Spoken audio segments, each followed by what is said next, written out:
And so we come to the trial of Jesus. Now they come in the middle of the night and arrest him in the Garden of Gethsemane and take him away to the high priest's house. And we call this a trial, but there is nothing trial-like about it. There is no defence there or anything like that. This is purely put together because they know that they want to kill Jesus, and they're just working out a way of how to do that. And I don't know about you, but I hate injustice.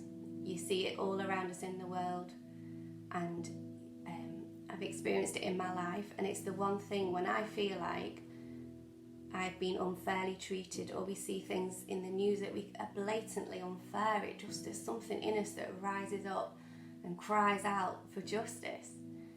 And yet we see in this trial that Jesus, this beautiful man who came and healed and raised the dead, made the blind see, the lame walk, he set the demon-possessed free, all those things. They wanted to kill him because he claimed to be the Son of God.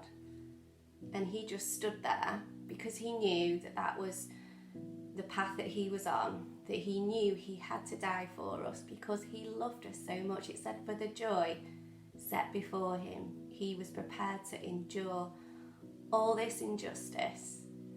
That joy that was set before him was knowing that we would have an opportunity to get to know him and to be set free from our sin and have this beautiful relationship with God restored. And so we see Jesus bound and accused, and they spat on him and they slapped him and they mocked him.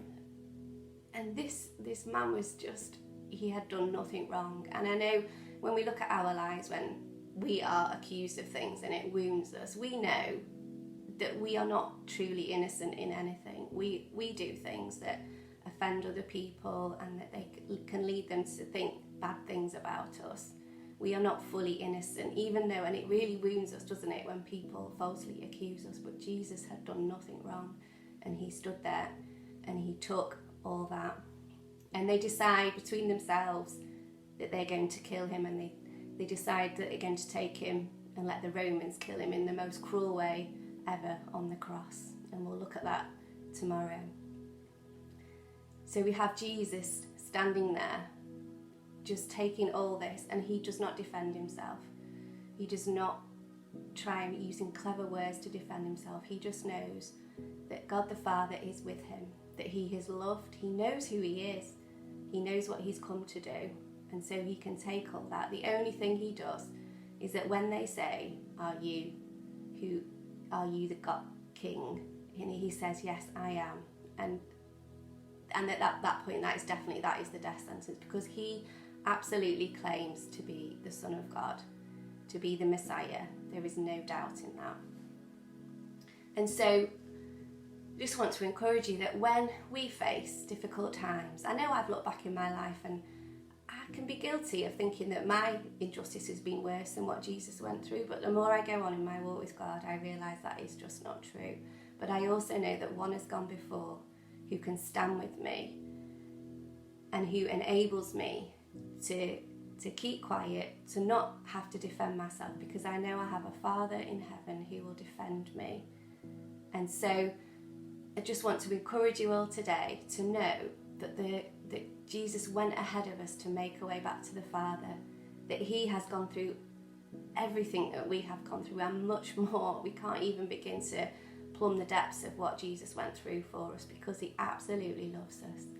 And so today, if you are in difficult circumstances, if you feel defeated and unjustly treated, just rest in the knowledge that God has gone before you, that he will fight for you. God fights our battles. We do not need to fight ourselves. If we are innocent, it will be shown in either this life or the next. We do not have to fight for ourselves. So we can become a people who are still and loving and kind to others. And this verse has just spoken to me so much, and it says in Romans 13, it says this: the only debt that we need to have is that let no debt remain outstanding except the continuing debt to love one another, for whoever loves others has fulfilled the law. And because Jesus has done all this for us, he has suffered great injustice and pain before us, we can stand there in the knowledge that we are loved children of God and that God will make a way for us when there seems no way.